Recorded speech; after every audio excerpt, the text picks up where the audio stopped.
Welcome to the Paranormal Pride. I'm your host, Denise Pridemore, and we're here with my special guest host, Ron Pridemore, my husband, in case you guys didn't know. And we have a special guest for you. My favorite husband. So husbands. No, I don't have husbands. Oh. I got a special guest tonight. We're bringing back Cheryl Ann Elliott Fletcher, and she is a friend of ours from up in Nebraska, and we've had her on the show many times, so it's going to be fun reconnecting with her because it's been a little while since we've talked. I think about 6 months. So we're going to find out what's going on with Cheryl Ann. Welcome, Cheryl Ann, to the show. Hey there. Hey there, you. Hi, hey. Ron. Hi, everybody.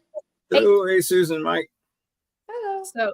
So Cheryl Ann. And Cheryl Ann. I'm going to tell you, we have not had a chance to watch your film yet because we don't have a DVD player. Okay. So we will watch it. We're going to take it with us on our trip. Right. And maybe somebody's got one. Somebody's got one.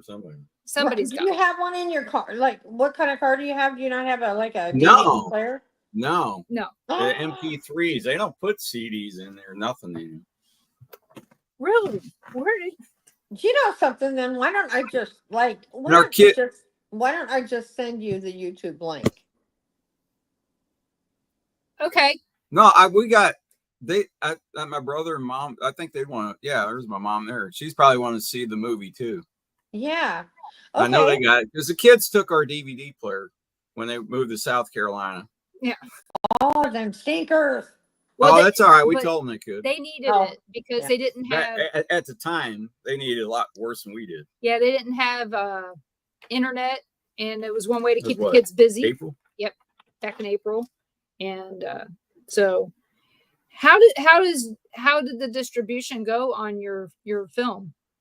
Oh, it really good. I did like a screening, here in Lincoln, a premiere to it, and it went into a theater called Joyo, and we had quite a bit of people show for that. It was a big deal. We went by limo, we had photographers, we did it up good, especially for the cast. It's one thing when you've wrote and directed a movie, you kind of like, you're in that background, like when people go up and get awards, up on the stage when they've hit the big time. It's the directors and the producers and things like that, they get that recognition. But it's really, truly all about the people that made the movie. So when we chose to do that, we wanted to give them the best of the best that we could offer. In Lincoln, Nebraska, we're not Omaha, and we're certainly not Denver. So when it was all said and done, we did the premiere there in an area like it's an old town of Lincoln called Havelock. It's a very old residential area, and the Joyo, the Joyo Theater, Joyo, Joyo. If you ever want to look it up, you'll find that the Joyo is extremely haunted. And I chose that area for the purpose, especially for the, how do I want to say, probably the genre of the movie, because it's pretty damn creepy. And I had a gallery session there too as well. And just to give you an idea how haunted the theater is I went out on stage and I was doing my gallery read, and with all the cameramen that were there doing the filming of all this, they all had at one time been able to pan around me and then over to the area where you walk in back behind the screen. And there was an area back there where they had a lot of storage and stuff, and you could go back there and kind of get ready to come out on stage. And all three cameramen that I had hired to do all that did film that area, the walk into it. So you could always see that nobody had gone in there the whole time. So it was on film too. So nobody had ever been in there while I was on stage doing my thing. But after the show was over, oh my God. Me, Mark, and a couple other people went to the back in there behind the screen to get my purse, my glasses and such. And before, when I had went out on stage, they had chairs stacked neatly back in that storage area right behind the big screen. And they had stuff, in boxes and stuff, for theater and things like that.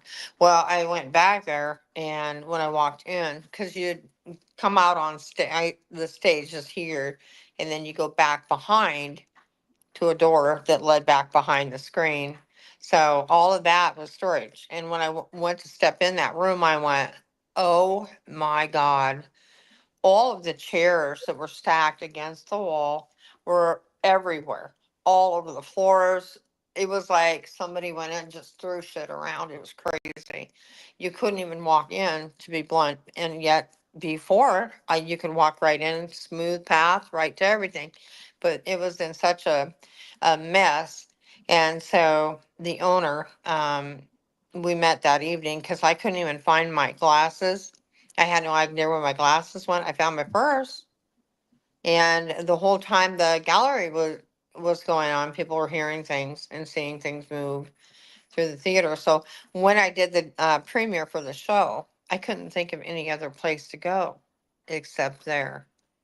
And it was well worth it because we had activity at that time as well.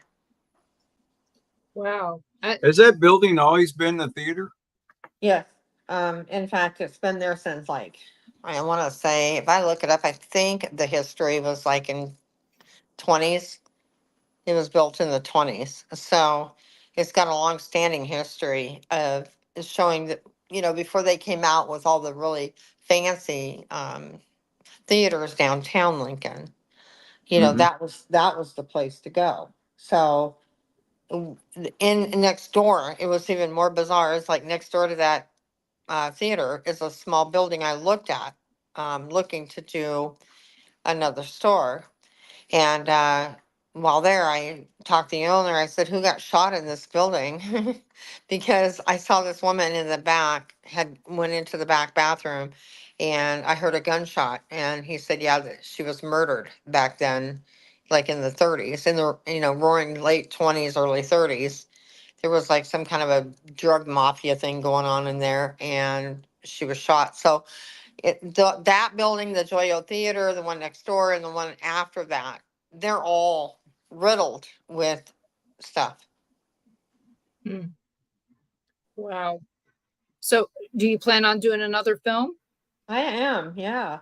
Um, it's not going to be. I'm starting right now on the book, the second book. Okay. Yeah, I'm going in that direction first because that's going to take a lot of time to consume me. That to put how I'm going to spin that off from raw into that book because there's so much more that I wasn't able to get into the first book because when you get to like 300 400 pages, even though you have to go through several edits, and then it gets reduced down to 300 and some pages. It's just like, oh my God, okay, I got tired. I Yeah, got I tired of bet. writing. It's like, okay, I'm done. Yeah. So yeah, I am gonna go ahead and start working on that book. There's a few things we've got going on in our family dynamics, and so until those are settled, that I'm just not comfortable sitting down and writing just yet. But yeah, I've got the itch to get going, and also on another script. So yeah, for the second part of 1 in 6 billion. Yep. Hey, Kevin. We see that Karen said hi to you, so we Yeah. know you're Hello, lurking out Gary, there somewhere. Billy, I'm Mom, So, and sorry. Kevin, yeah. my cousin. Mhm. Oh hi. Yeah. Yeah, you met Karen, Ron's Mhm. mom. Yeah. And Good. I don't think you met Crystal. She's out there. So, Um, hi, Billy. I hope no, that you're doing good. Crystal. Yeah, Crystal came the first time. Yeah, first time. So, but Yeah. and Rick Wade. Wow. Rick Hey, Rick. Wade. Hey, Rick. Fine. So, we got some very nice people out there listening. Mhm. So, so how do you, when you do your gallery readings, how do you, not how do you do them, but how do you get so many people to attend?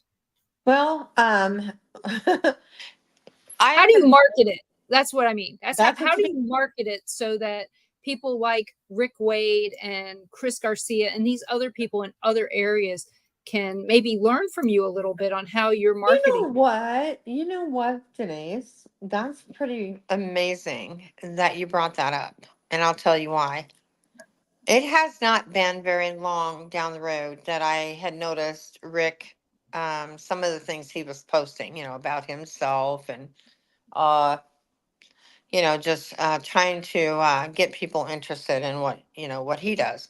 And at that time, just split second, I'm like, I really need to reach out to him and kind of help him with that marketing skill and help him get a little bit more exposure because I've seen Rick's work and I've watched him very closely.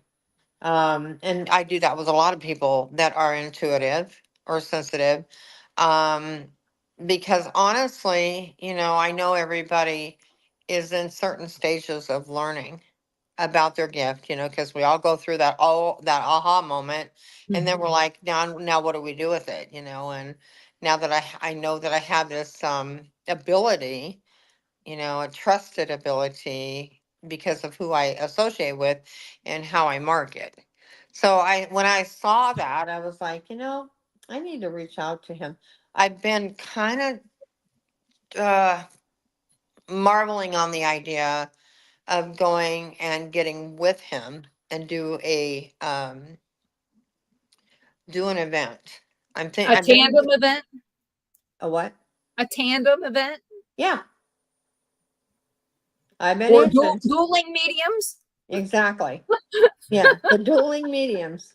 Yeah, I actually have been kind of thinking about doing that because the way I market myself, first of all, the legitimacy is prominent with who I am.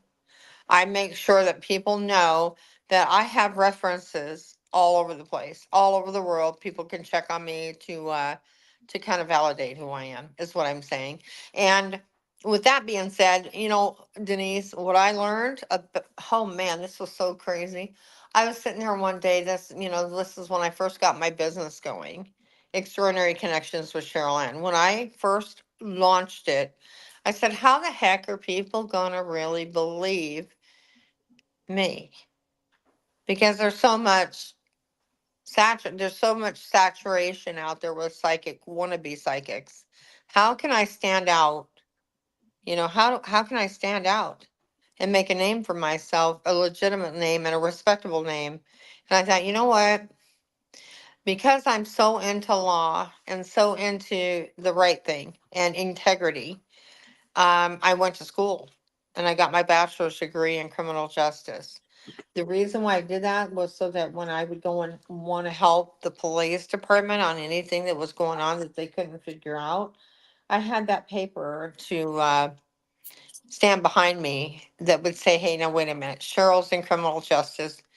Most people in criminal justice are legitimate people and they know what they're talking about. So that piece of paper alone, along with doing a movie, writing books, and putting myself out there in a way that was a legitimate seal stamp on who I am, plus people reading people that are prominent people, and having them post up all of their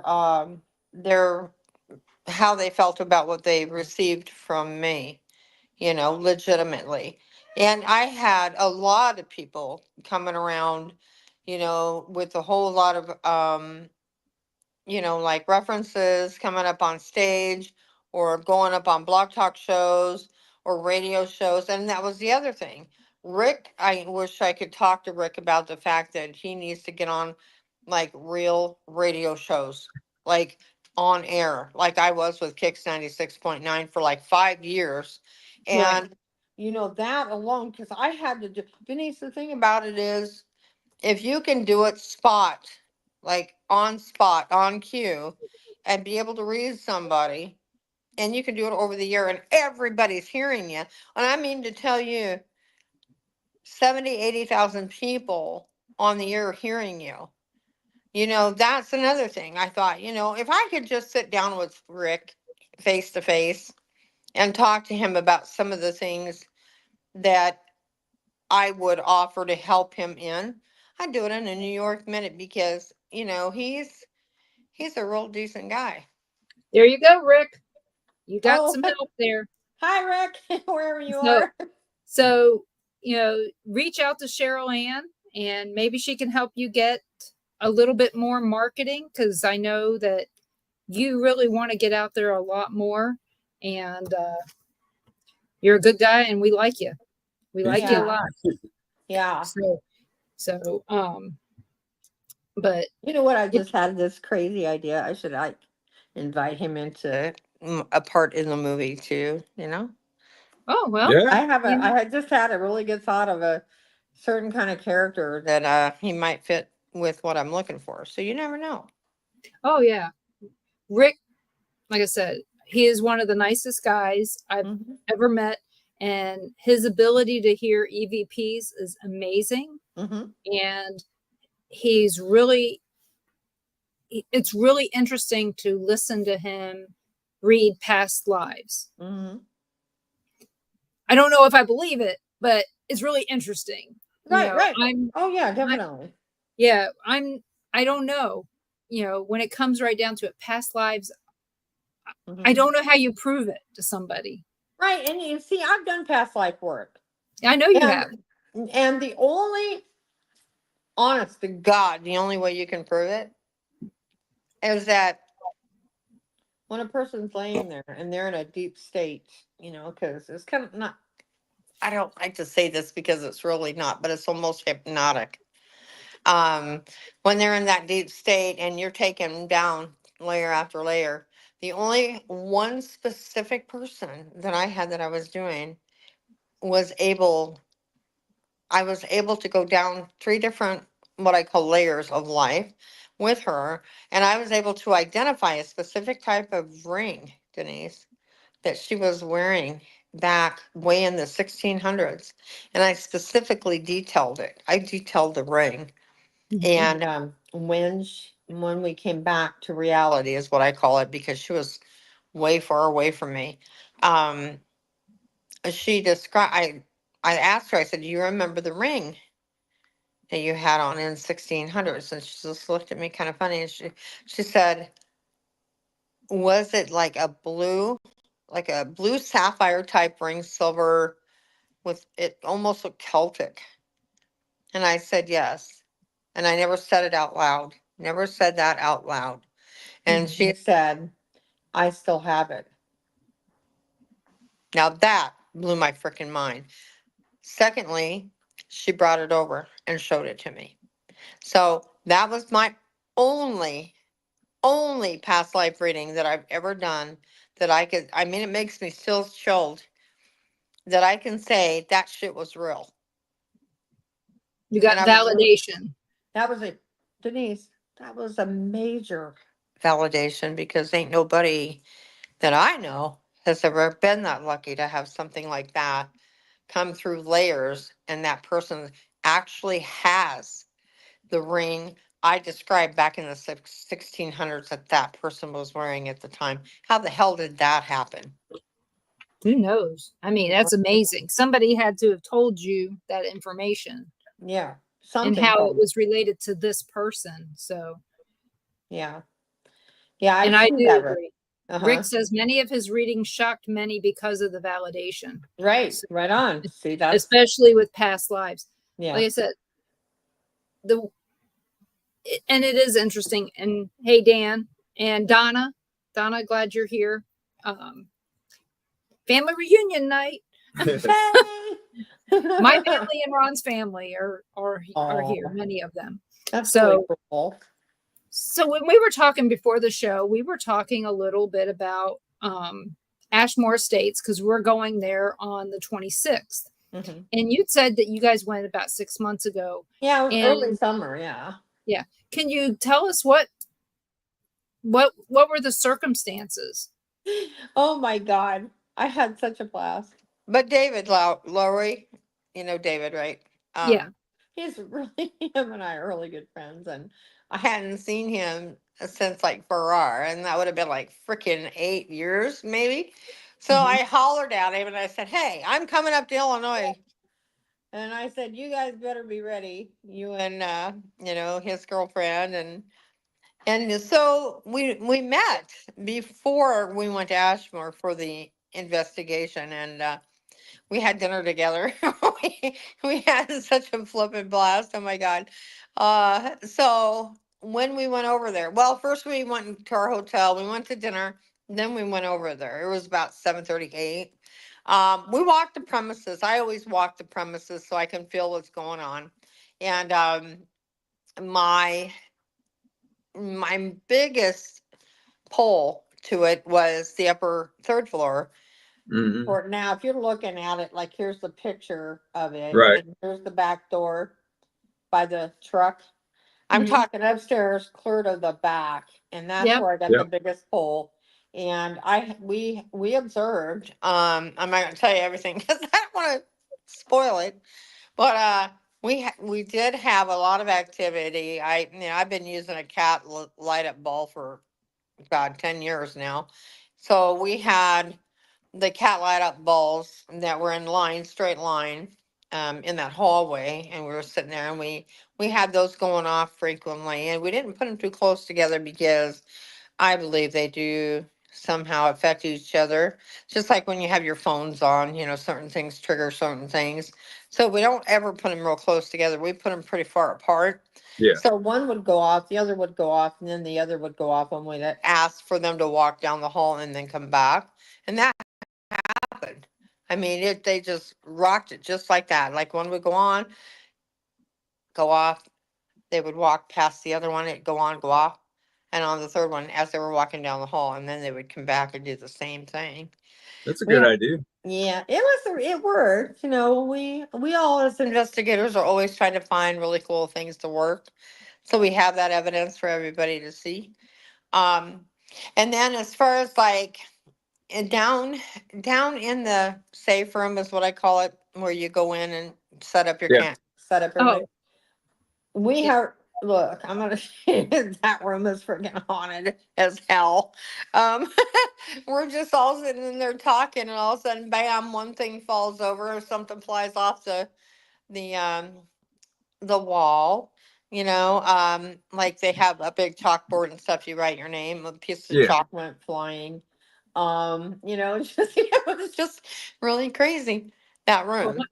our Oh names are wow. on that wall. Hmm. You, Everybody's. yeah, our name Everybody's. is over You there look by close enough. Cat Hobson's, Uh-huh.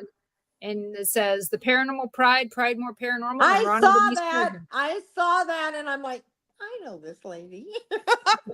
You better at I this know, right? point. Yeah. So So, that room is haunted as heck. And when you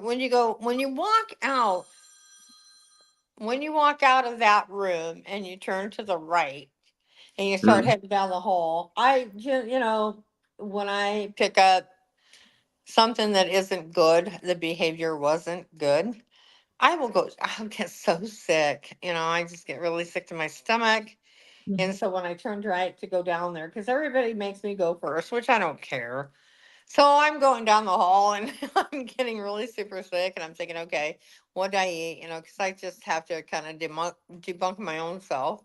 And I'm like, what did I eat? Could I eat something that made me sick? And all of a sudden I'm like, you know what? The minute I went through to go up the stairs to the second floor, I felt something go right through me. And I knew that that's what was making me sick. It wanted me to turn around and leave. It did not want me to go up those stairs. It was trying to divert me, is what I felt like. It was trying to divert me from going up the stairs. And I was like, you know what? You're not going to do this to me. Nobody does. I don't care, human or not. You're not going to do this. So I went Mhm. ahead and went up those stairs, and everybody followed us up. And then there was a light that went on. And, there's no lighting in there. There was some kind of a light thing that kept blinking. We heard a lot of voice.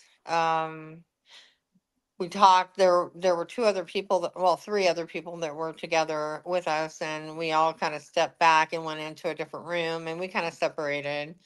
And we did get a lot of voice. So Denise is active, if that's what you're wondering. It's Oh, very active. I know it is. Okay. I got attacked I there I uh, know you're going in the back, but basement. So yeah, I know it's that active. that basement. Let me say. You remember Farrar, right? I've That never been basement. in Farrar. We did stop by her. Yeah, we did drive by it. I thought you stayed there one night. No. No, we couldn't. And now that it's owned by idiots, I don't think we'll ever go. You know what? That was a fatal mistake for Jim and Nancy, and they know my heart. They know my heart about that. And we did get engaged in a whole lot of conversation about that on Facebook. That Yeah, was the I saw some stuff about it, and it's like I don't know these people from Adam, so but it does seem like it's now a joke. it's So gonna get really ugly. yeah. Hello in Australia. I hope Hello, you Kelly. guys are doing great. So It's not gonna be a good thing for my heart hurts for Jim and Nancy, mainly because of Jackie Carpenter. You know, Jackie Carpenter, that place would have never become a paranormal hotspot if it wasn't for Jackie Carpenter. Jackie mhm, Carpenter is the one who started it all. She was mhm. the one who went by that school and happened to see a little girl standing up in the upper window of the highest level, third floor.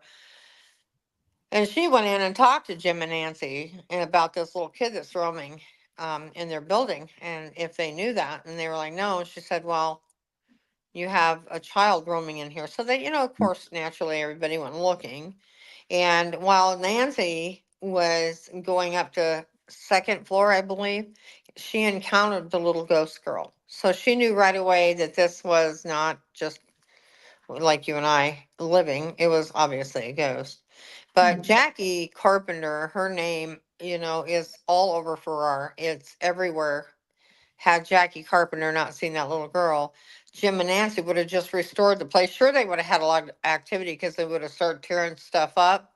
Mhm. And we all know what happens when you do that.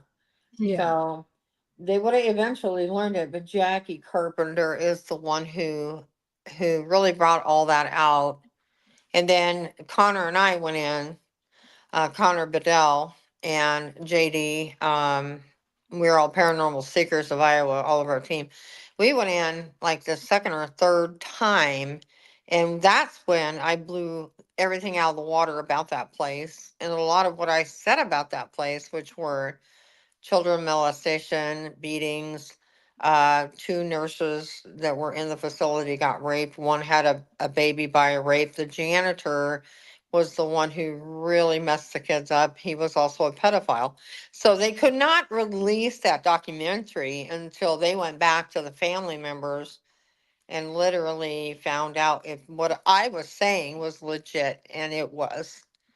So, what's really sad about what I'm telling you is all the people that were there prior that Mhm. had these tremendously wonderful interviews and or experiences, and the legitimacy of her and the raw, rich stuff that people were getting. It's all gonna be another freaking comedy hour now. Yeah. It's turned into a They're all Yeah. going freaking to be bullshit. over zacking and all that Yep. other.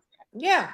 So now poor Farrar is gone to shit, is what I'm gonna say. Yeah. Well, I know Coyote Chris, it was one of his favorite Oh, places. And oh, he said, yeah. yeah, he said that the tree out there is where a lot of the native energy is Yeah. at. Yep. Do you know that when we were doing, we had like 140 people there at an event, and we went outside because I kept seeing this little boy walking with leg braces, and he kept telling me to come out by this tree. So we went out by the tree, and this is before Chris came on board, and we talked about that and went to that tree after he and what's his name, John Forsyth. What's his name? Oh, Wes. Wes. Wes Thank you. Forsyth. Yeah, and when he came back, and I met them there, Hi, uh, Kevin. All we right, Kevin. talked. We talked about that. That little boy was part of Farrar, one of the school kids that would go out to that tree and pray. And his part of his family was of Indian origin.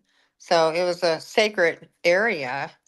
And even Chris, when he came out there, and Wes, they were like blown away with all the wonderful energy it was in that tree. And I swear to God, if I ever find out, I am going to be so freaking livid if I find out they do any destruction of those trees around that area. I don't think they will. I think that they're gonna make their money off this film, and then they're gonna turn around and try to sell it. Oh, probably. I mean, they're not in it. I mean, they're young. Yeah. They're not going to be able to deal with the taxes and all the other crap that's related to Right. owning that facility. Right. And when I heard, I saw it all on like the pictures of the people that have taken it over, these young children. Yeah, there's Um, 3 of them that own it, yeah. but the other people are just their friends. Yeah. But when I saw that and I'm looking at these kids and I'm like, well, there went everything Jim and Nancy built. Jesus. Yeah. I remember seeing JD? it. Hmm. I remembered seeing it on TV when they did, when they were talking about these people bought this school and they decided they were going to live there and that they were going to make it into like some apartments downstairs for them, Yeah. and that they actually lived on site.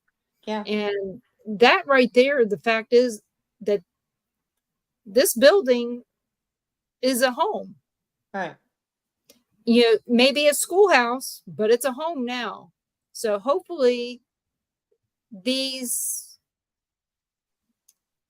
young adults are respectful. I'm doubting that. Yeah. But I got a feeling that they're going to wear out their welcome pretty quick and they're going to want to get out of Iowa. I'm going to tell I you. don't know where they're from. I mean, I don't know where this kid Cody is. I think his name is Cody.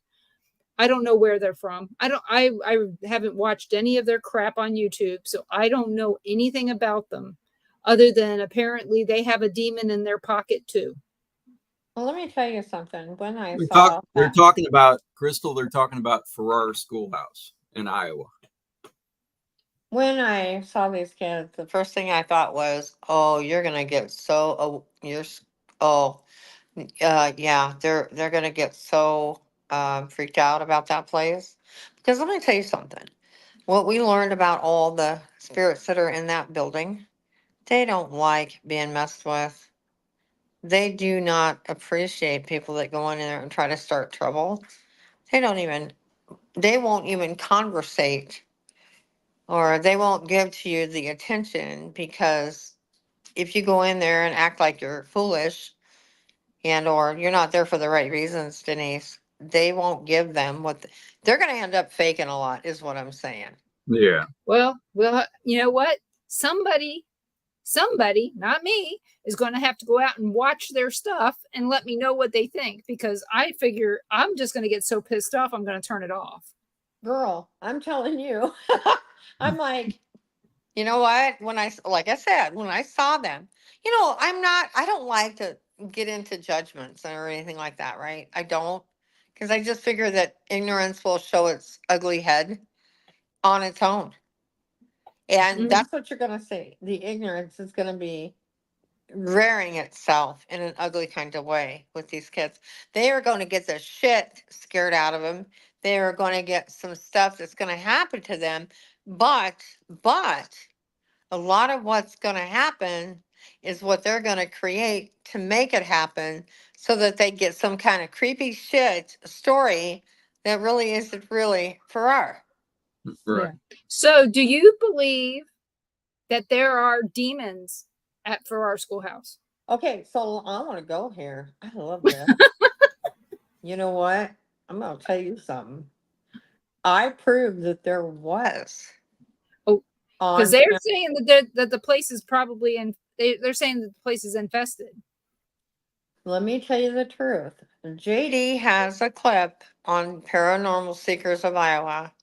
He does still have some of the clips back when we were investigating back in I think 2017 and 18, where he's filming me in what I call the broiler room, not the boiler, but the broiler, because when you go down in there and if you get on the right level with what's in there, you will instantly get so freaking hot. You'll sweat. You'll just sweat so bad. And yet it's not hot in there. Like we did this in the winter. And we also did it in the summer. But this particular event, we went down, we always do before anybody shows up at these events at the Farrar. And JD and I went into the basement. And we were standing there and I was calling it out. And see, I'm not afraid to do that. And I was saying things like, I'm not here to harm you. I know you're here to harm others, but I'd really like to have you harm me because then I'm going to put it on film so everybody can see that I'm not joking, that we've got something really bad down here.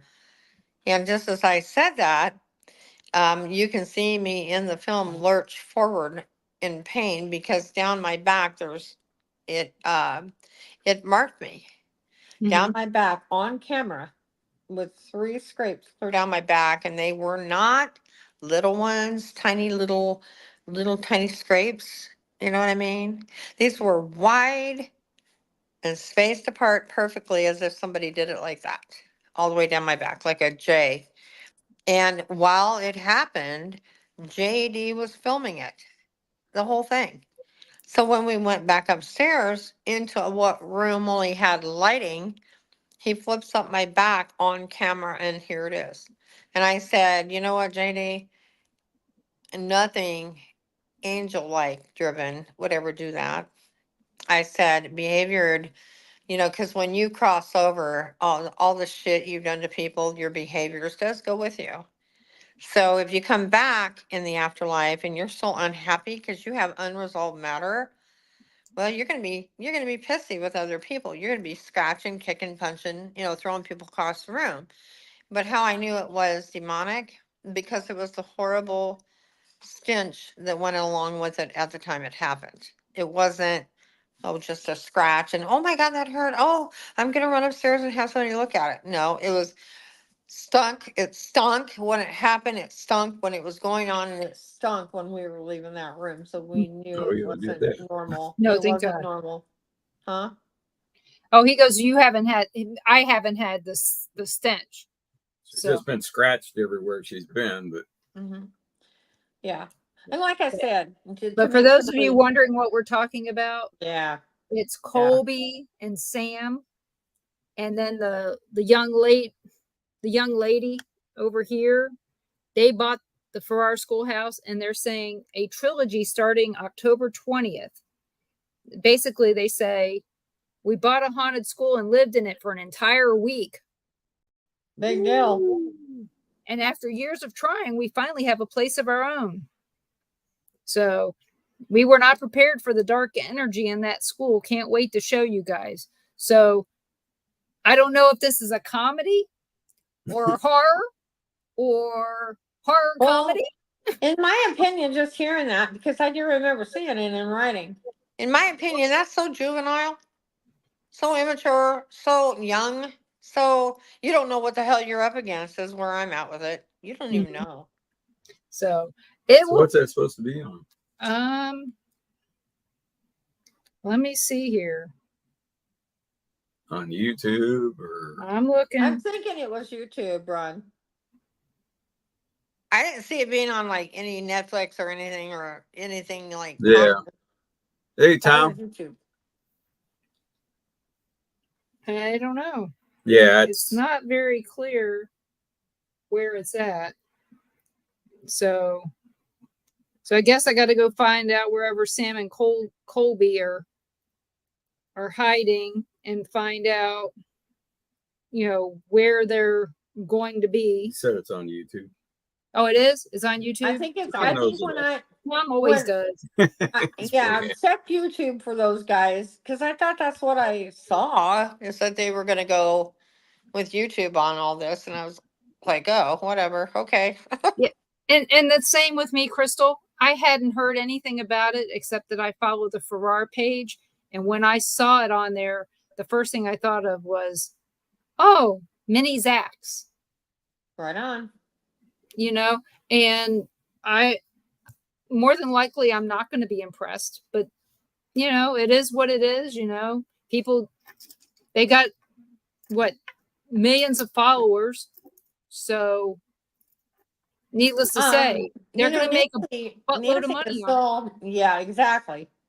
Nancy, you know, and I are still good friends. I think I'm going to try reaching out to her and seeing where they're at with it. I hope, you know, I hope, like you hope for anybody, I hope they did their research before they did what they did, you know, by selling it. I'm just like, oh my God, seriously? Well, Because JD and I, Denise, in 2019, we looked at the books on Farrar, and JD and I thought about buying it ourselves. But there was just too much mold, asbestos. There was just too much. And to have been able to purchase that place, even though it's a cash cow, we looked at it logically, it would have been so much money. yeah, it'd have been a money pit. Thousands to clean it. Yeah. Yeah. And then you're also, if there's asbestos, then you've Yeah, got, it's really expensive. yeah. I mean, anything built before 1970 most Yeah. likely has asbestos tiles in it, Yep. things Oh, like yeah. that. Yeah. And you as an owner then have a responsibility to get rid of all that and the mold to make it safe for people to be in there. Right, but there's also that paper you sign too when you go in that is a liability But, release that you won't, you know. but you do know that those papers, since they're not notarized, Exactly. They're not even they're yeah, not they're not legal. even legal. I know. They're just, you know, they make people feel, you know, the people who own the place feel like, oh, they can't sue me. Well, yeah, they Right. can. Oh, You got they a lawyer. still- A lawyer will take up on any case. Have Oh, you yeah. seen lawyers? Yeah. They're all crooked. They're so happy, honey. Yeah. It's like really So, what? Oh, something about oh, the advertisement is for I don't even know who Sam and Colby Horror Week. Yeah, that's what we saw. Who that. are they? They're the people who bought Farrar. But They're that doesn't, okay, they're that doesn't tell. YouTube. Is it two YouTube guys, a guy and a girl? I don't know Two who they are. guys. Okay. And that's all I know. All I know is that they're YouTubers with a huge following, and people Okay, think I've that never what heard of them. yeah, people think that what they're doing is paranormal. right. Is And it? I don't know. I'm gonna tell you right now, I probably won't even get engaged with that. I don't feel like it's going to be a legitimate show. Yeah, I think it's going to be more for entertainment, and I just don't. I I don't I know. don't I don't want to click and make them money. Right, exactly. You know, it's not like I'm boycotting anything, because I'm not, because I can tell you how many things I watch on YouTube in a month is probably 4. Yeah, me too. I'm serious. I Me don't. too. Ron, on Right. the other hand, maybe. Uh-huh. But and Tom, if It- they were the Teenage Mutant Ninja Turtles doing paranormal investigating, I would watch It that. depends what I'm researching. Yeah, it depends on what we're researching at the time, but yeah, I can't sit there and I can't focus on. I haven't even watched nothing. If somebody came to me and said, Cheryl, I'll pay you to watch this new thing at Farrar for their episodes, I'll pay you to watch it, I'd say, well, you know, do you have a blank check? Because you got to watch all 3. It's a trilogy, so you Mhm. have to watch all 3. It would be, you need to give me a blank check because I don't know that you can pay me enough to watch it. That's where I'm at with it. Yeah. But of course, since I'm old school, it's either keep it real or get out of my face. Keep it Yeah. real or go. I don't Yeah, want. I mean, like we were, we did an investigation this weekend Yeah. out at Fort Blakely, and we didn't really witness a lot of stuff until later on. Yep. While it was daytime, while the fighting would have been going on during the Civil War battle, Yeah. when you'd think that you would at least have residuals. Right. I don't know if it's because we had too many people or if there was too many campers, there was too much noise, you know, we don't know. But we didn't hear anything. We didn't see anything. We had a 3-year-old that was dragging me through a field telling me that there were ghosts on top of the battlement. I mean, he grabbed my hand, and I had a best friend for the next half an hour. Oh He yeah. just drugged me all the way across to show me where he saw a ghost. Oh. And Unfortunately, you couldn't get up on the hill. yeah, he wanted to That's go up on the only hill. place you couldn't go. And I said, we can't go up there. And I said, for a 3-year-old, this kid was very articulate. Kai. Yeah. And he was he was all over the hit of the place. party. He was having a great time. And he was saying, yep, ghost. And I asked him, I said, what color is the ghost hair? And he goes, brown. And I asked him, I said, does he have a hat on? And he said, no. And then I asked him what color his clothes were. And he just said, dirty. Mm-hmm. And I was like, you know what? For a 3-year-old, he described something that, a lot of people can't see. Right. And what's funny is that I lost track of him, but I've also felt like if I stayed with him, Mm-hmm. that's all he would do the rest of the time is drag me all over the place. Oh, that's right. Because yeah. Denise, he knew you. Well, look, that little guy was very intuitive and very sensitive, Yeah. and that's why he grabbed your hand. Well, the thing is we had to walk 500-600 yards from where we met them to where he wanted to show me the ghost. Well, honey, he trusted you. He knew you were. That's what his mom said. Yeah. She goes, he's friendly and stuff.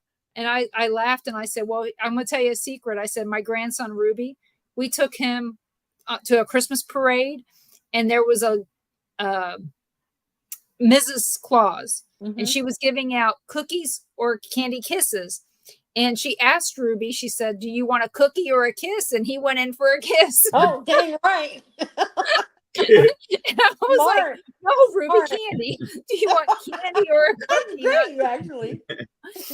And Kai was the same way. He was, I think he wasn't shy. I think he would have went home with me. But he gave me a big hug and a big kiss. And when I had to walk away, and because I told his mom, I said, I'd love to stay with him all night, but I can't.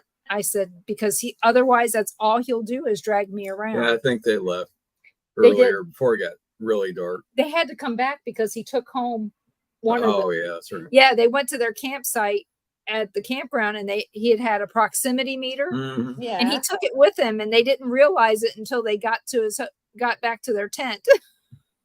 So they had to come back to bring back the proximity meter. Nice.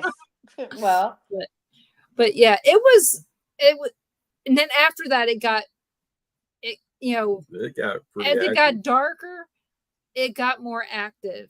And we had a lot of skeptics.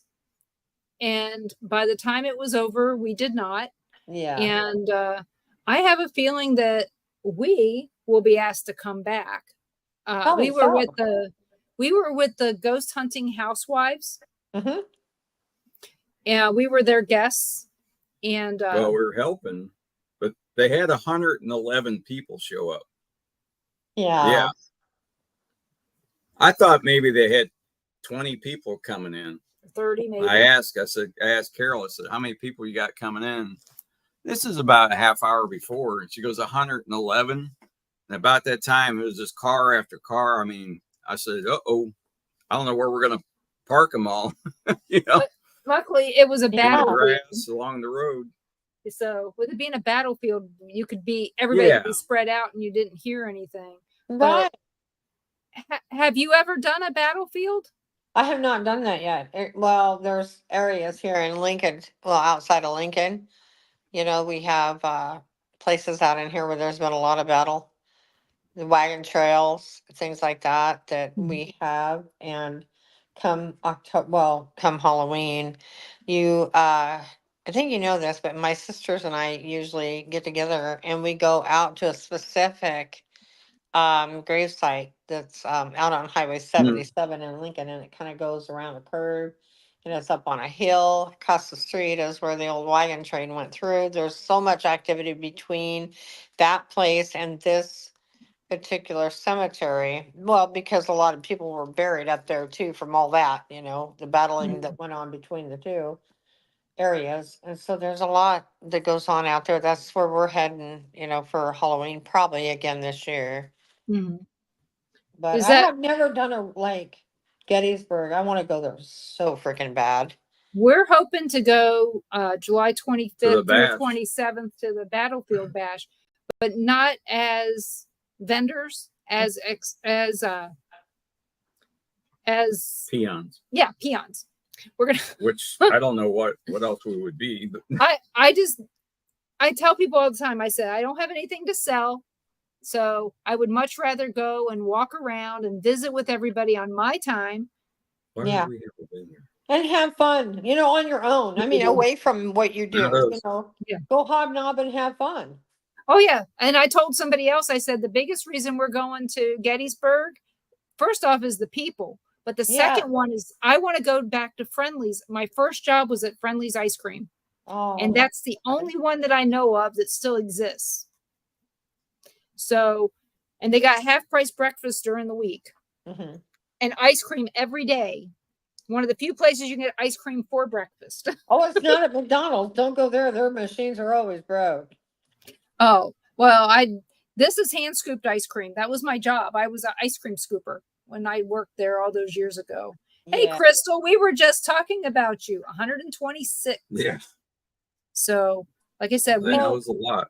We had a really good time. Oh yeah, that was fun. I wanted to tell you too, I did get into the Sally house. We are going to go there in May. Okay. So I can't wait for that. So. Well, just let me know what information. Don't expect too much. Just let me know whatever information you need in advance, history wise, and I will tell you whatever history you want to know. Yeah. Or come to me after. We'll have to get on the phone and talk because before, after the holidays, it's going to be getting kind of busy now, October, and then we have November, and then we have Christmas. But yeah, we're not scheduled in until May. We're going to drive out and go, down there for overnight. And since we're only 2 hours away, it's like no big deal. But yeah, we finally got in, and it'll be me, Cindy, her husband, Brian, Mark, myself, and possibly one other person, I think. So yeah, go to McIntyre Villa. That's really good too. If you get a chance, look at look into that. And then across the street from the Sally house is the I don't know what it is now. Well, they sold it. It's still the Glick Mansion.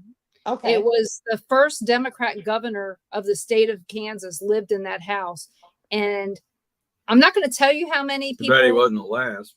I'm not going to tell you how many people died right there, but it has an amazing history all of its own. So if it is still a bed and breakfast, I would check that out. I will check that out. It's directly straight across the street. Straight across. I don't know what it is. Yeah.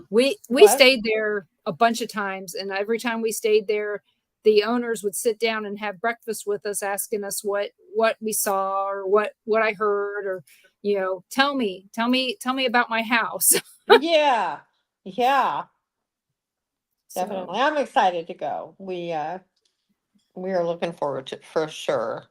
I'm going to try to get to Sally, and then I'll never go back to Farrar. I'm kind of looking forward to maybe going, maybe to California, to Alcatraz again.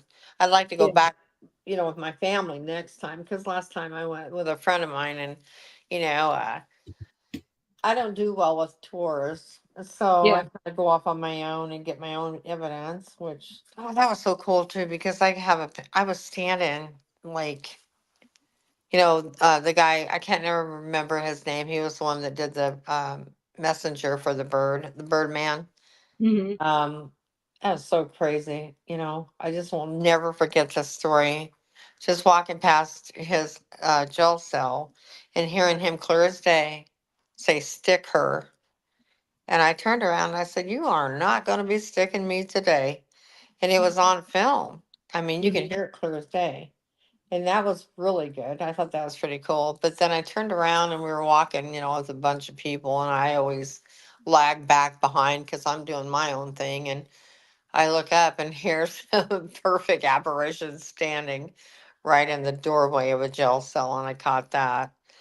We went out onto the rocks and I could hear all the bodies. I could hear and see the bodies that they would throw into the water. And when they say that, they escaped. Oh, they sure as hell did. They had a person, the two escapees did in fact have somebody pick them up in the water on the way out. They did get out. They never died. Yeah, they never found them. I know, because they had an escape artist help. Well, either that or they were abducted. I Yeah. mean, it is San Francisco. Who knows? But if Alcatraz could be anywhere else but Florida or California, we would go. I But know, because right? it's California, we're never going. Right on. Can't go to California until they figure out government, how to govern. Right. But What's a peppermill called now? the peppermill is now called the River House again. Back to the River House. Yeah. Back to the River House. Yeah, go down to the River House there in Atchison. That's really good. The people who used to own the Sally House, that built the Sally House, they used to have a store that was right below where Amelia Earhart's grandmother's house is. Oh God, I can't wait to see that. That's one thing I'm really intrigued about seeing. But anyway, Amelia Earhart's grandparents' house. Yeah. Just be aware, Amelia Earhart was not born in Atchison. That is a lie. Lie. She was born in Wyandotte County. Right. I know. It's one of those things that irritates the life out of me when a city lies about their history just to get people to come there. Right. They're that hard up. Sure. So, have you seen this new show on HGTV, The Scariest House in America? Yeah, Mark and I have actually seen some of it. Yeah. I think it's pretty funny. So do we. That's going to go places. That's going to be real good as it goes on. I believe 100% that's going to be. The question is what are these people going to do? They have houses that look, well, some of them are haunted. Some are known to be haunted, like the castle in Brumley. Yeah. Right. They have people rent that place out all the time. Are they going to make it into a nice little cottage and no longer have it be a haunted place where they're making money off of it? Because there's really nothing else in Brumley. No, I don't think so. I think they're gonna be okay just the way they are. Do you think that? I mean, the house that wins the $150,000. What do you think will happen? It's $150,000 makeover. $150,000 makeover. I think that's going to happen. I really. I wonder if it'll be a haunted makeover where it still looks spooky, or if it's going to be normal. I think it's going to be spooky. Yeah, it'll be. As a former house rehabber, I did notice the first two they got would take the least amount of work. Right. I did notice that. But they want the ones that really needed it, they said, no. Yeah, the one that's gonna be $350,000, at least $400,000. $300 easy. Well, isn't it up to 150,000 or is it 150,000? It's at $150,000 makeover. Yeah. So we'll find out. I know. I'm excited. Oh, there's only 2 more shows left. They got the so we'll see that, and then after that, I guess there'll be the house that gets the makeover. Right. We'll get to see that. So hopefully. I think she makes the best faces, though. Yes, I do too. I mean, she does this. Mm-hmm. Yeah. Naturally. Yeah. They're like, you're what? Yeah. The jailhouse, the house with the jail reminded me of a lot of the different places that we've been to, like the jail up there in Kingston, Missouri.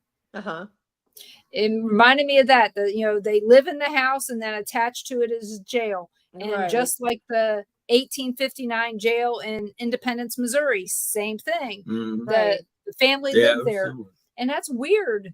I mean, even back then, we're going to live here with our children and these criminals are going to be over here. Yeah. Right. And then the wife would do the cooking for everybody. Right. Exactly. So I don't know. I don't know that I would agree with that, but okay. Well, times have changed, and we don't do that anymore. No, but I wouldn't agree with it. I just turn loose now. No, yeah. I wouldn't even agree to it in the afterlife. No. So I don't believe I can do that. I have to pull out my cookbooks and in the afterlife. I don't know if those go with you or not. So so I saw that you have an event coming up on October 26th. I do. You know what I do in my own home now? I have decided I'm tired of paying overhead. So I have them in my own home. I have a room here in the house that we purchased that's really perfect for gallery reads. And I can get up to 15 in here comfortable. And, with the home set up the way it is, it's perfect for entertaining. And so I hold them in my own home now, the gallery reads. And then of course I do personal and private readings here too. And I have a space for that that's separate from my home. And it's kind of funny though, because everybody goes, "Oh, you're the traveling gypsy psychic." And I said, "What?" Because in the summer, because people would be here visiting, if somebody has popped in and want to read or called me up and said, "Hey, you want to read?" My camper is a really nice camper. Yeah. So I leave that plugged in. And then I take people out in my camper and do the reads, and it's private. And it was really funny. This one lady said to me, "You're not going to be one of them traveling psychics, are you? Like stop and read palms and all that stuff like it's a fair." And I went, "Are you So okay?" Cheryl Ann, are you Hungarian? No, Okay, then we don't have to worry. You're not a gypsy. no. But it was just too funny. I looked at her like, there was only one time I encountered somebody like that. It was at the fair here in Nebraska, and I was pregnant. I was 8 months with Robert, our son. And I went in, and Mark's like, "Go to me. Yeah, go do it. Go do it. Go do it." And I'm like, "Oh my God." So I go into this little trailer, and she did palms, right? Mm-hmm. And, of course, I don't believe in any of this BS. Well, anyway, so she goes, "Can I have your palm?" So I give her my palm, and I'm like, "Wait a minute." She goes, "What's wrong?" I go, "Just a second." And I reach in my purse and I put hand lotion on, and then I, do this. And I said, "I can't have people reading my palms if I got flaky skin." Yeah. I said, "I think that might throw you off on the reading I'm going to get. So I want to make sure my hands are soft. So my road maps on my hand are visual." And she looked at me kind of funny, and I said, "No, no, you can go ahead and tell me." Well, she started telling me all this stupid shit. Then she said, "And you're going to die." Hold on. She says, "You're going to die at the age of blah, blah, blah." And I stood up and looked at her. I said, "First of all, it's not your job to tell people when they're going to die." I said, "That's Christ's job to bring them home when we're supposed to go." And I said, "And I would really advise you with all my heart and soul, I'd advise you to, hook up this trailer and get the hell out of here." I said, "Because you're no psychic. You're just a wannabe." And I went out. I didn't pay her. You're supposed to pay. And I just Mm-hmm. walked out. And I went and told the police, they're around all the time at a fair, and Right. told them, I said, "She's nothing but a lame person." And by the way, the date I was supposed to die, I passed that by a while. And so I'm like, obviously God said, "You're out of your mind, lady." Oh, yeah. Oh, when you said that, it just made me think of the song with Cher. Yeah. You know, and of course, when I think of that, I was like, out of all things, do gypsies really still do that stuff now? Do they still travel? I guess they do it with campers now. They don't do I it know. with these unusual looking wagons like they used to back No, in the they had, 70s. this lady had like one of those little, like I had one time. I think you might have saw my little tiny vintage camper. Yeah. It was kind of like that, but it's pretty shabby. So you could tell it was just, she was just, yeah, Uh, terrible person, terrible. But yeah, I mean, those are the people that make people think that mediums and psychics are all like that. charlatans and fakes. Yeah. Hmm. It makes you question not only the validity, but the integrity Right, of right, of the right, field. right. So I Um, think when Tom Duden, my graduating teacher in criminal justice, when I was doing my last presentation for my degree, I did it on psychics and how the legitimacy of them, how they were so prominent back in 1800s that the FBI used us to prove things about things they couldn't figure out.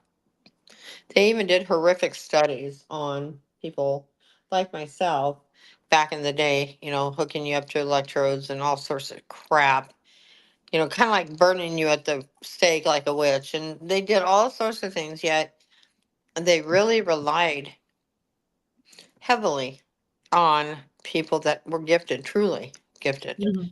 And, so I did all this research. It took me 6 weeks to do the Sims class, which is where you study all 4 years of what you've done. Mhm. And you have to compile it into a presentation to it's almost like an overview of what you've done.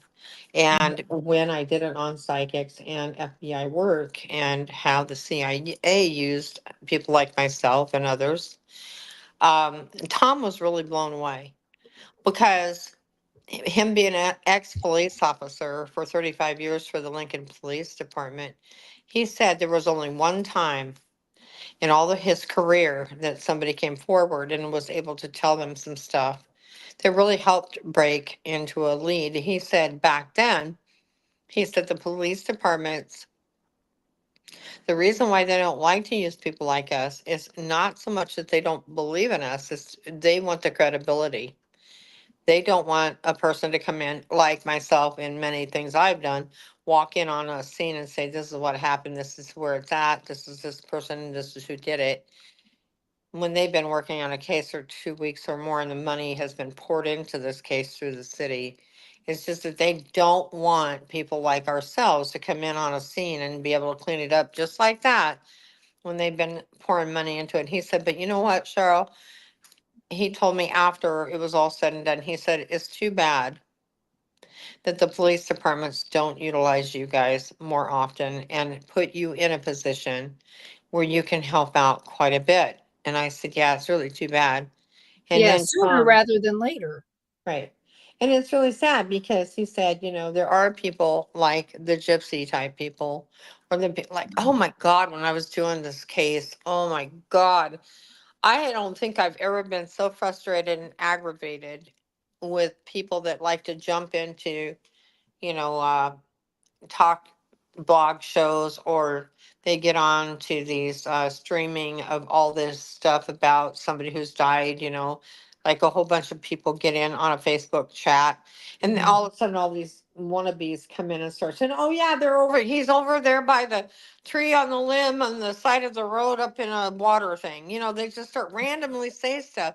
And it's these people that really seriously pit Hurt the people like field. that hurt us, and it's harder for us to come in on a scene and prove ourselves because they've worked with so many whack jobs or they've had so much BS, Yeah. thrown at them. And it really is, And it's while you're still on this, yeah, Gary wants to know, have you worked on any police cases lately? not in about 8 months, but it's something he needs something. Where is he? Oh, he's just asking the question. Okay, no, there's something. Okay, well, yeah, no, there's something going on there. Anyway, yeah, tell him to message me later. So, Gary, can you message Cheryl later? So, you This- met Gary at Malvern Manor. Mhm. Yeah, I remember. Yeah, and the reason why I'm saying that, Gary, not so much that it's like right now, but I see it for you. There's something coming down the line for you that is going to involve police people, but it's not about you. It's something that you're going to know about kind of stuff. So I just want to tell you that. Well, let Gary, make sure you message her, Yeah. find out what's going on, and then you can tell us all. Yay! Yeah, we can get up and share that cool story. So, Yeah. but so your event, are there still seats available for your event on the 26th? Yes, I have 5 seats open, and usually, here's what happens, people. I've 15 people I have open chairs for 15. I've got 5. So what happens is when I first put it up, so many will buy, and then a little bit more, and then bam, all at the end. Or I get people messaging me the day of and saying, "Do you have any open seats?" So, I just tell people, look, don't wait. Don't wait, because, you know, you're being called to do this for a reason. If it's on your heart, then step into it and let's go get it. Let's find out what it is. And what time is the event on the 26th? It's from 1 o'clock in the afternoon, Central Standard Time, up until 4. And if you could see my events, I don't know if you ever seen pictures, but I have oh my God, I serve great treats and food and drink, not drink, but that's after if somebody wants a glass of wine. It's never during my event. People do not and will never have any type of alcohol during my event until after. If they want to sit down and have a glass of wine, I have wine and other treats. So, I don't believe that people should do that during a reading, because, well, what will happen is it'll mess up their chemical balance in their brain, and it's really hard to read other people at that time. So Oh yeah, I bet. it's crazy, but yeah. So the event itself is from 1 until about 4 p.m. in the afternoon, and then we will have a little chit chat time together, with everybody afterwards, and we um get to know everybody. And then what I do too is I always offer people to have a private read if they're uncomfortable, with talking about everything in front of everyone. Mhm. Then I say, hey, don't worry about it. We will certainly do it afterwards. We can go off into the room or go somewhere, or we can wait for people to leave, and I'll talk to people one on one. And the really neat area that I have here, I have doors that close Yeah. so that people, if they want a private read, I can do it like that. I'll close things off so nobody else can overhear what is being said. Yeah. Do Yeah. you encourage people to record your readings with them? Absolutely. Oh God, yes. Because what's really cool about it is, like, later on down the line, you know, what's really cool, I just, I think this is the best part of who I am when I get to do these things for other people. They will look at you funny, when you tell them something. It's like, and I always say, yeah, we'll see what goes on, in a couple of weeks from now. You're gonna be calling me back and saying, that was real. That was true. If they get a little bit of a question in their brain about what I say. But that's why I ask them to record or take notes, because I want to hear back from people, what they thought, not only of the gallery read, but what was told to them, and how it worked for them in their life. And yeah, it's really cool. Do you remember, so when you give a reading Uh-huh. and somebody records it, you don't, but do you remember what you've told them from time to time, or Oh, is yeah. it just Yeah. once you tell it to them, it's out of your head and you don't even think about it anymore? No, that's not true, because what happens is I'm different, I guess, with doing my galleries and all these years of doing this. I don't let people get away without reiterating with them or talking to them a week or two later. And I Okay. tell them, look, when you leave here, I hug people. You're part of my family. You're part of this realm that nobody else understands until they've been here and they get it. So we're kind of like a family now. And so I retouch base with them just to make sure they're doing okay, and, have them over coffee, and, if they have any questions, that's when I kind of address things that they want to talk a little bit more about, what we talked about, but more in depth. So Mhm. it's not like I just cut them off. That's uncool, man. Oh Because no, I don't mean cut them off. oh no, you know what I Basically, mean? what I'm No, saying is, I'm saying I'm not like that. I don't just say, okay, it was nice knowing you. no, in my case, what I'm saying is, once I get the message for somebody and I Yeah. give it to them, that message has gone out of my head. I never remember what I've told them. Really? It's gone. That's it.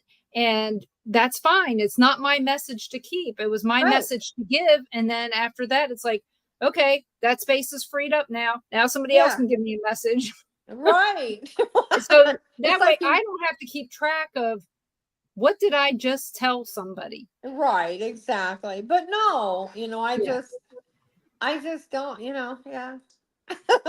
I just love people like Yeah. that. So I Yeah. just love And see, doing that. if I can barely remember what I have to do for work today, much less a message that's not my message to keep. Right, right. Yeah, mine gets stuck and then it's like I put them in we have brain files and I file it back. And then when I see that person again, I usually say, how you doing? What we talked about. Oh yeah, comes up and I just kind of, I don't know. It's just part of who I am on that. So we're coming to the end of the show. We got about no more than 15 minutes left. Yeah. So where can everybody find you? Well, if they drive down the street here, surprise. If they call me on the phone, no. The best way they can get a hold of me seriously would be either through Facebook for Cheryl Fletcher, to message me on that, or they can go up, on Instagram and find me there under Cheryl Fletcher there. I did go ahead and get the blue check mark for my name on Facebook. I had a couple of people say, "Oh, I heard about you, and are you really that person?" And I'm like, "Oh, I'm done with this garbage." So I went and got that check mark. But they can also not only find me on Facebook, they can find me on Instagram. I'm on LinkedIn. I'm on Pinterest. I've like 5 different platforms, or they can just simply use the phone and call me at 402-217-6334, and or just hit me up on Facebook message and we'll go from there. Do you still have your website, Extraordinary Connections with Cheryl Ann? You know what? I don't. So I'm glad you talked to me about that, because I discontinued that because I never had a chance to get on and to utilize it because I'm too damn busy with everything else. Makes sense. Yeah. What do you need a web presence for when you have one in 5 other places? I know, right? Exactly. So the good news here, one thing before we end this, is that I do have a booking agent that we're going to be signing on to. So that's one thing I want to talk to Rick about. That's another level. And then my sister Joni does the management of the galleries and things like that. So a booking agent, yeah, Mark was able to find out that he has a booking agent that he works with. So that will open the doors to many different locations for gallery reads and presentations and things down the road. So that'll work really cool. Well, I'm happy for you. I'm glad to hear that you. I know you do. I love you too. And I'm glad to hear that you and Mark are doing so well. Yeah. And I was surprised to see that Elliot fell from your name. Well, it's about damn time. Uh-huh. Yeah. So, and I hope that Mark's mom is still doing well. She's doing okay. She's every day is a new day and a blessed day because she is 90. So every day that she wakes up and she's ready to get on her bus, her handicap or her handy van and go to her it's like all these different churches for aging partners. She goes to a church and they do bingo and they they have a lot of fun and they eat food and then they send her home. Oh, well, she sounds busier than us. Let me tell you, I had to get her going because there for a while I was getting kind of worried. I said, "You're not going to be a bump on the log and let life just pass you by. You got to get out there and be sociable." So yeah, the minute you stop being sociable or having friends, you die. Yeah, you go. I mean, it's as simple as that.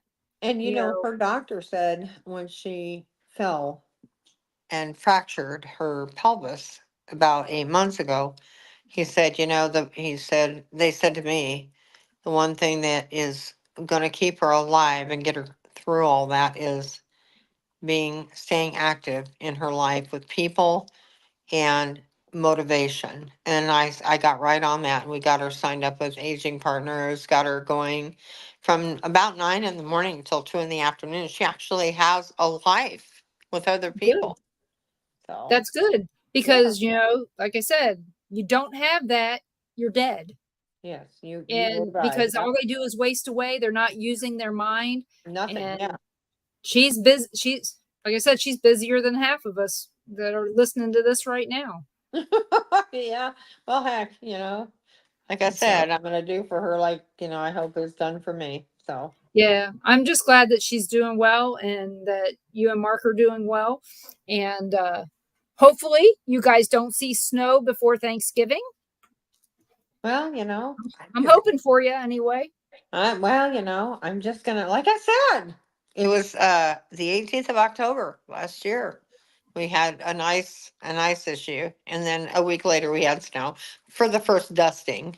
Yeah. We had a dusting, and I'm like, that's fine, just dust. You can just keep on dusting, but that's it. No more dusting, no more dust bunnies. Yeah. I am happy to say that we did not see snow last year at all. And on October 18th, it was probably 85 degrees here. Holy cow. It was, like I said, it was 80 or it was 90 here today. Yeah. And we're going to be hitting a cold front. So it's going to be 80 maybe. Yeah. And in the 60s, I guess, at night. But when we go up to Ashmore, I got a feeling it's going to feel like it's about 30 it's going to feel like better 10 to us. Good. Yeah, it's going to feel like 10 to us, but it's Honey, that's like Illinois. You're going to be free. You're going to freezing your fannies off. I'm going to tell you right now. Yeah, it's going to be tough because we had a little bit of a cool night on Saturday night out at the fort. And I overheard a lot of people say, man, I'm glad I brought my hoodie. And they're putting them on. They said, it's getting kind of cool. And I thought, yeah, it is starting to get a little chilly. I just had this, shirt like this on.